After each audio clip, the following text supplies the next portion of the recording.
This is the Greg Bedard Patriots Podcast with Nick Cattles.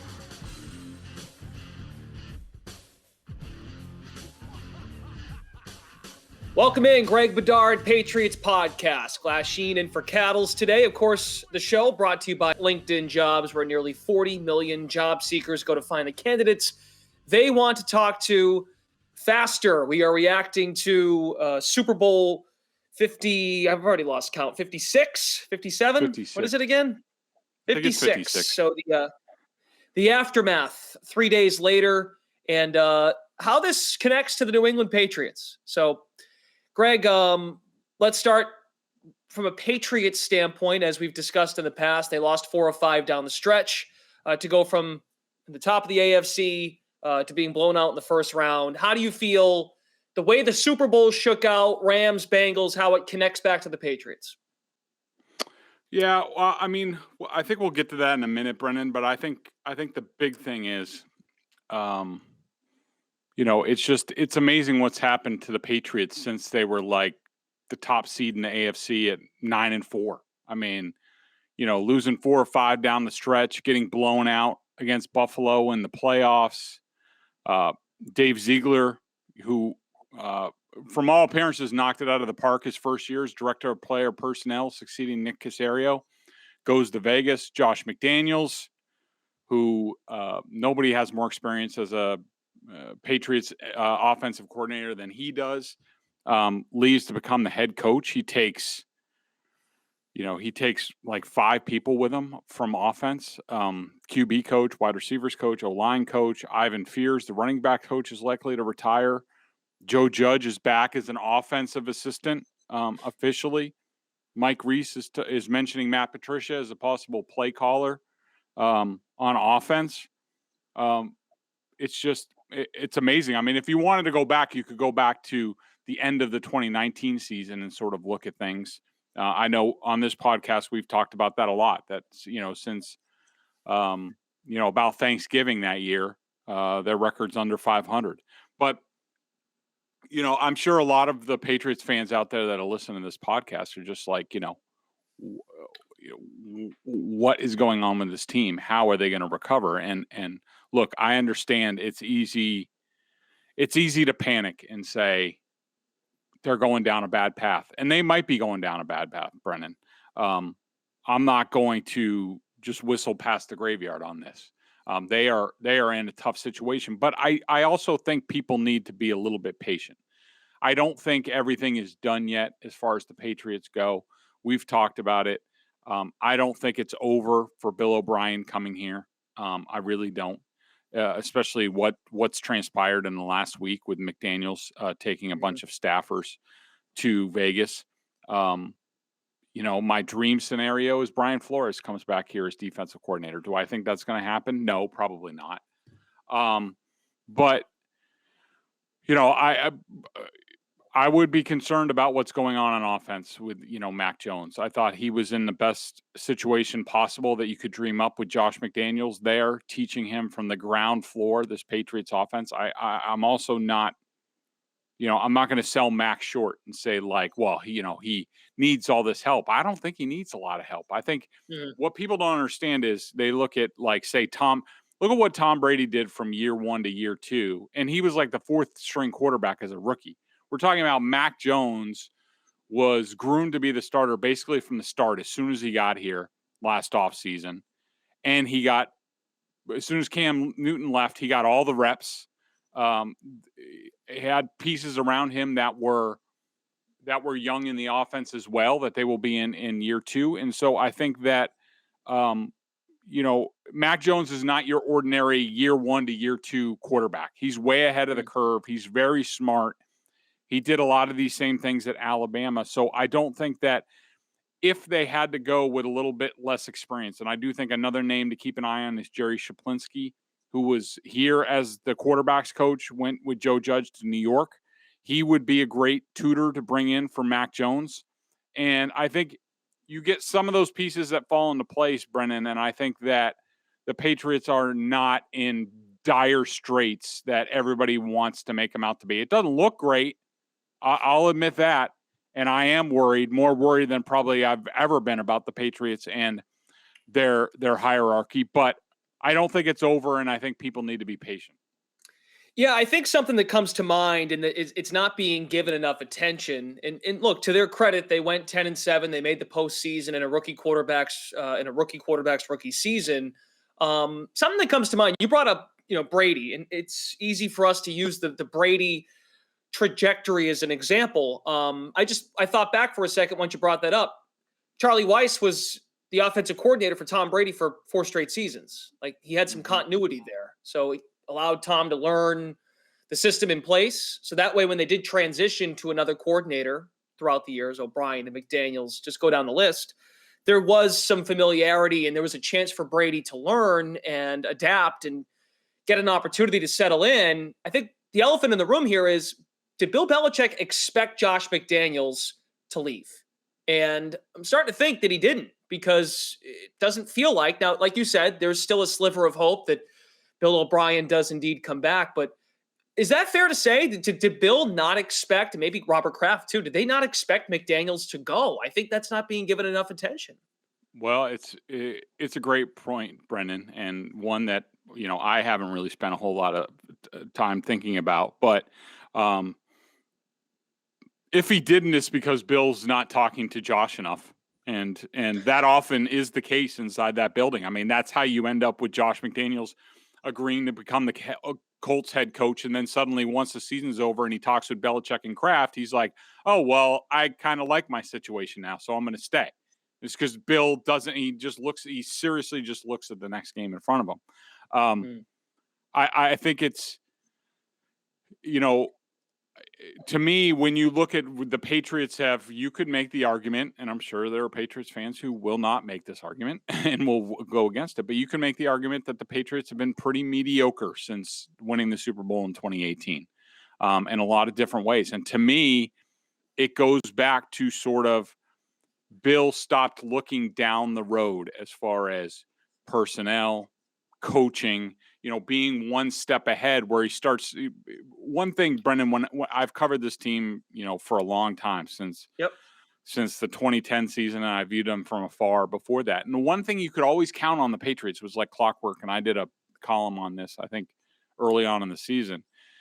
They always had succession plans for everything. Like, you could basically, when I did do and I'm in the middle of it doing right now at BSJ, where I look back on the previous season and I'll look forward. And I'll put a depth chart together and by contracts and player grades and things like that. And you look at it and you can almost predict, all right, well, they have an expiring contract here. They don't want to be left short, so they're probably going to pick a guy in the middle rounds here, or they're going to sign a veteran free agent. And Bill just stopped doing that. They had no succession plan in place for Brady. They had Jimmy Garoppolo was there, but then they traded him. You figured, all right, well, they'll get going again. Did they? No. No. Jarrett Stidham was not a succession plan.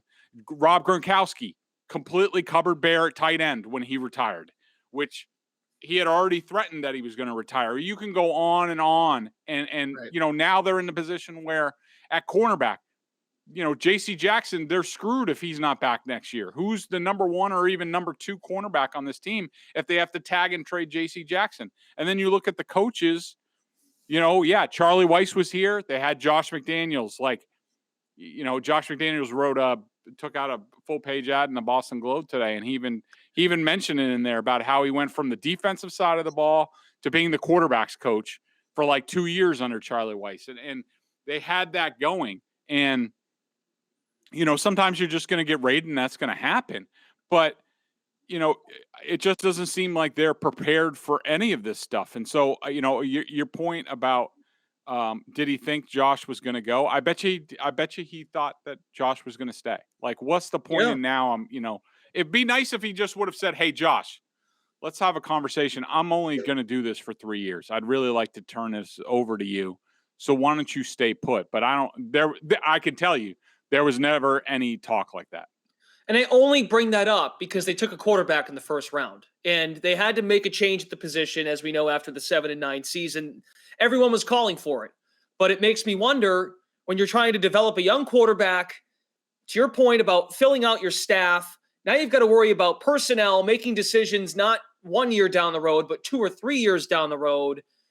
You put it in our show rundown. Like, Bill is basically challenging himself to do everything.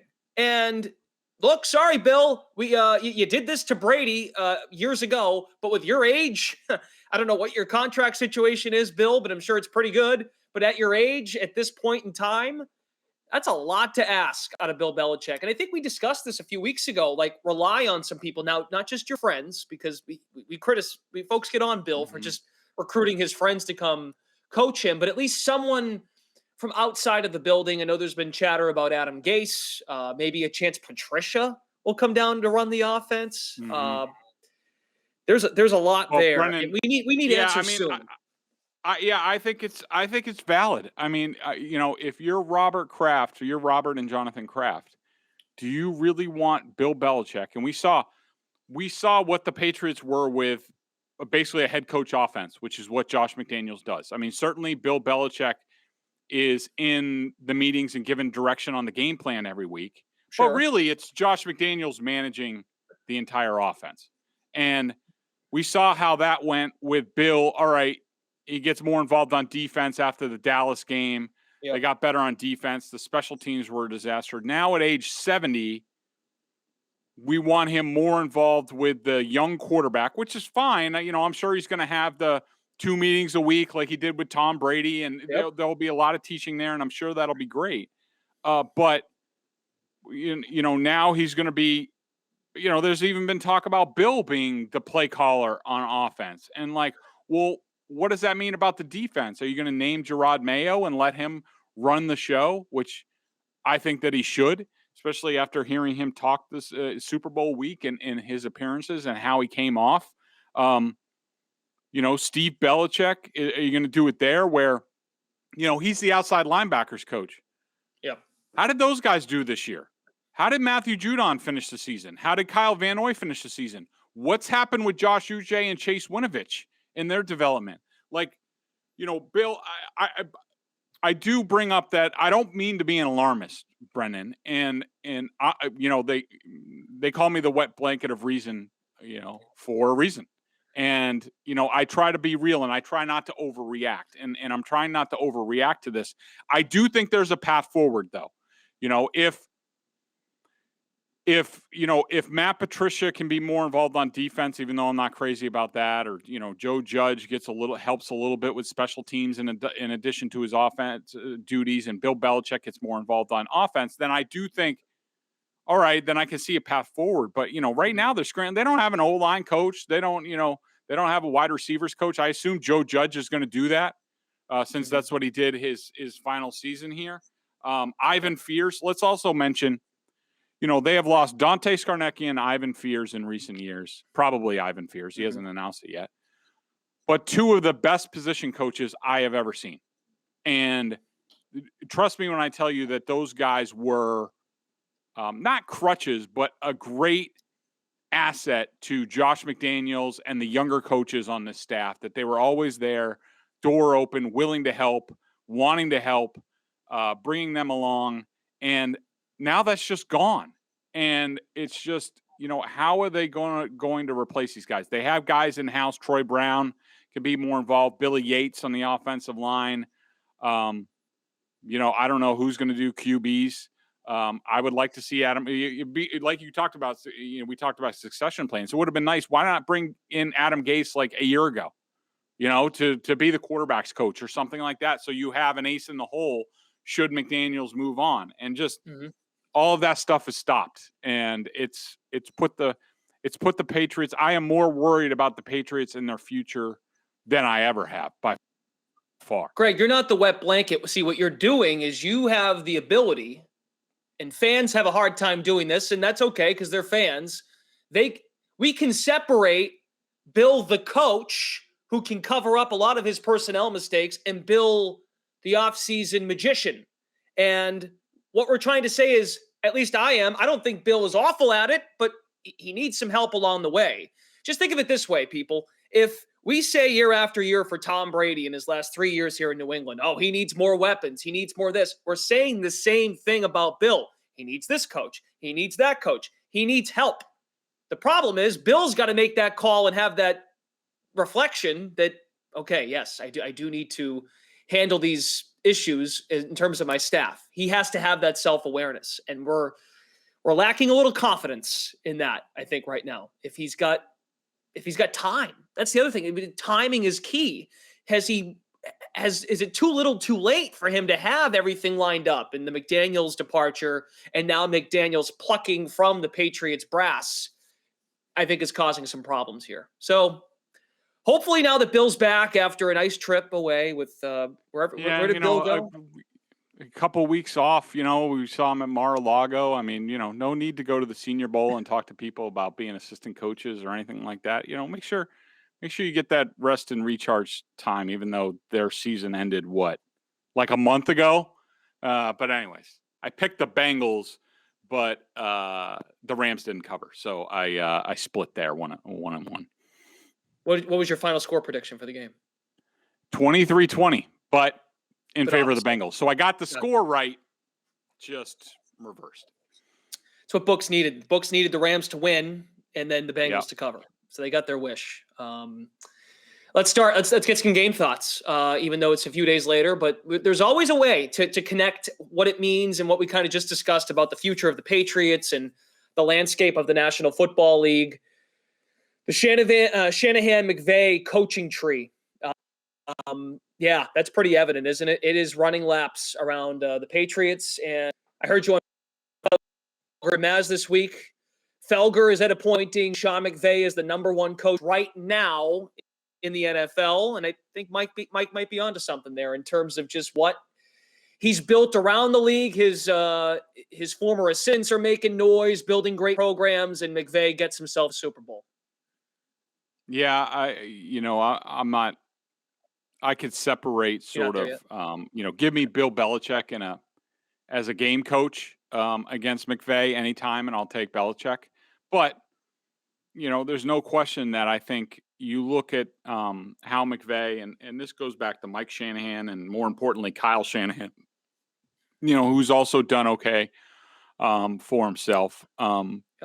These guys were really all Kyle Shanahan guys in Washington.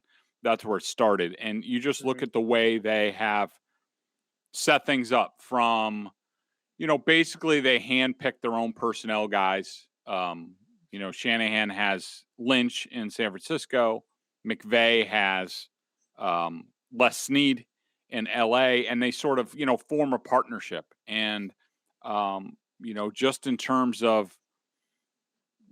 I think their system, the offensive system, the way they're able to replicate it. And, look, this was the culmination of it. There's Sean McVay and former McVay assistant Zach Taylor going head to head against each other. We have yet to see Bill Belichick come even close to facing off against one of his proteges in a Super Bowl. And, McVay gets his Super Bowl title. I think that, I think the foundation is the offense that I think is simple. It's simple and effective. It's able to, you're able to transfer it from player to player. I mean, you look at, just year one, Matthew Stafford comes from, being in Detroit. He comes here and he wins a Super Bowl. I mean, that's basically unheard of for a quarterback in his first season in a system, right, to win a Super Bowl title. Two straight I years. think that Brady did it in Tampa. Correct. Yeah. I mean, it's the power of, to me, it's Brady, the power of Brady in Tampa and also the talent around him. No, but real quick, to your point, we could just say, well, Brady's Brady, right? How Brady played in Tampa. Stafford validates what you're getting at. So I know what you mean. Yeah. I appreciate that assist. So, I think that, you also look at, guys like Odell Beckham come in halfway through the season and they're, dominating in the postseason. You look at the Patriots, you just compare like systems. The offensive system, we've seen people struggle. Cam Newton struggled with it his first year. So did countless receivers. Ocho Cinco, Joey Galloway, Mohamed Sanu, is basically the equivalent of Odell Beckham, and N'Keal Harry. Sanu was, half a season rental, gave up a second round pick, paid him a buttload of money for nothing. And, you look at the assistants and what they've gone on to do. Matt LaFleur, Mike LaFleur is the, Jets offensive coordinator. You have more guys coming down the line. Mike McDaniel in Miami, Kevin O'Connell in Minnesota. All these guys are proliferating around the league and they're doing well. And, not to say I think Josh McDaniels is going to do well, but that's his second time around. Right. So I think in many ways you look at it, and I'm not here to tell you that I do not believe that Sean McVay is a better coach than Bill Belichick. And I don't think that Rams team was a great team by any stretch, even if they were fully healthy.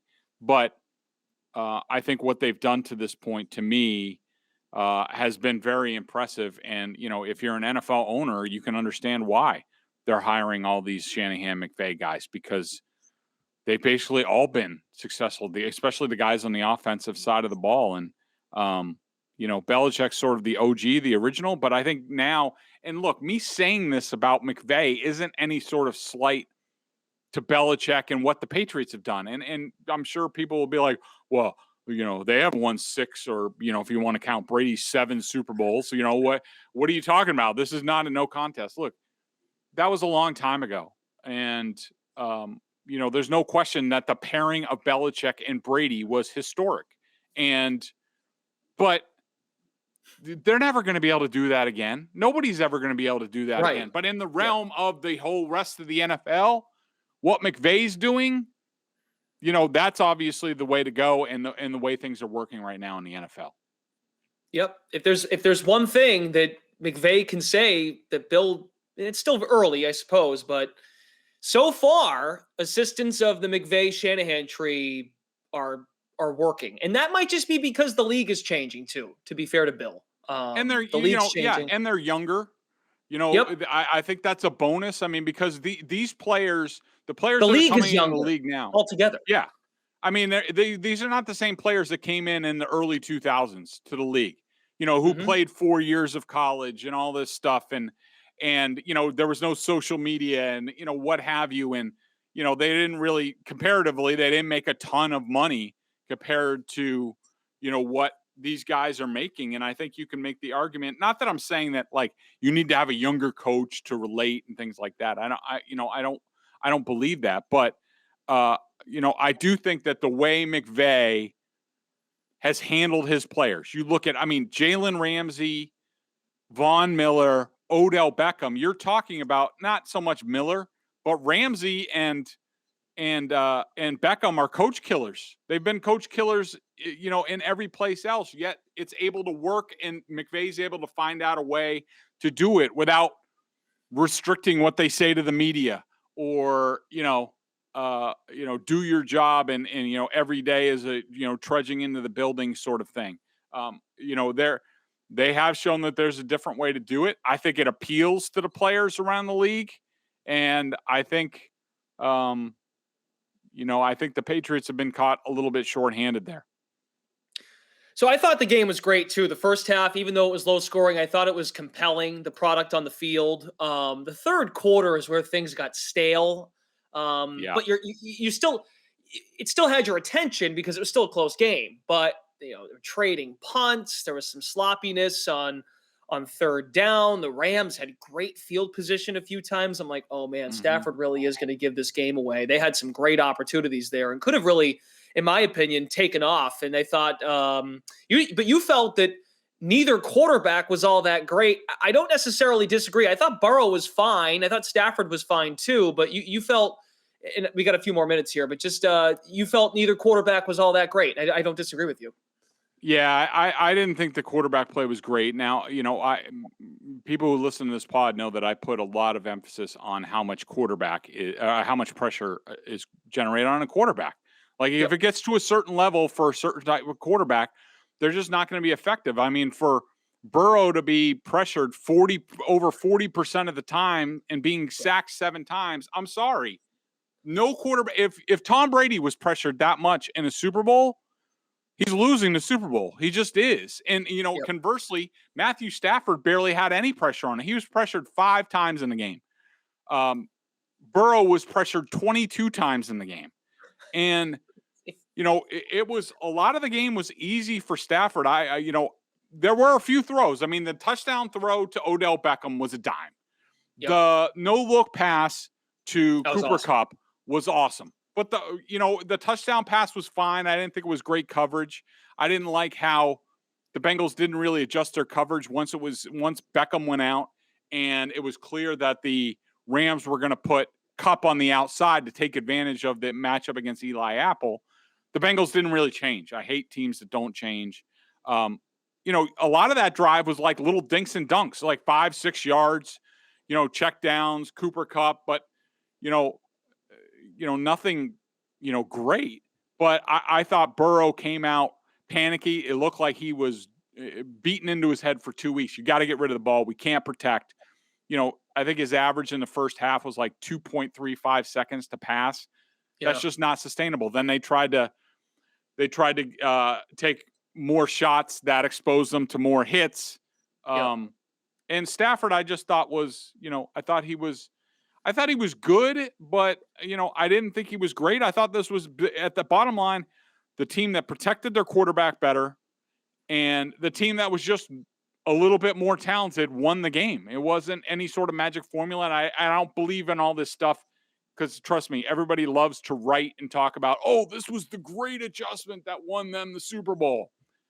The Rams just started bringing in extra guys so they couldn't, double somebody. I mean, that's not rocket science. That's what the hell you've been waiting for. And I will say, right. I thought that the Bengals, one thing that stood out to me watching on film, I thought that the Bengals, once Beckham went out, they played a lot more man, and the Rams were having a lot of trouble with that. And then all of a sudden, later in the game, in the fourth quarter, they played a lot more zone, and the Rams were able to pick that apart. And I thought a lot of the Rams' biggest plays, the other point I want to make is a lot of it was scheme. The second Odell Beckham big play, two guys ran into each other because of scheme.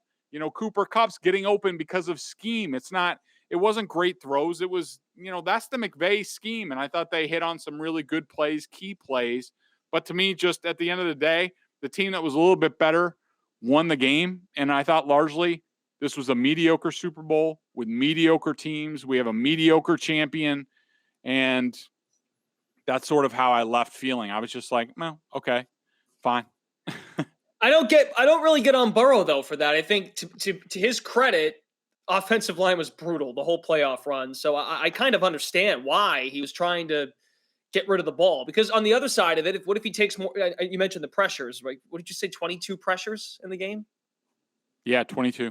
22. So, what if he takes double the sacks he ended up taking? I give him some credit for trying to get rid of it. As for McVay and Stafford, I think McVay was like, I want to run the ball because I don't really trust my quarterback right now, but we haven't had luck running the football. They've made adjustments there. So, yeah, it was very meh, but it was competitive. It wasn't like it was more than a one-score game the whole way through. So there was some drama there at the end. And Aaron Donald made a hell of a play at the end of the game. A great player, talent, like you said, ended up winning out in that game. Before we go to our BSJ question of the day, Greg, more on LinkedIn.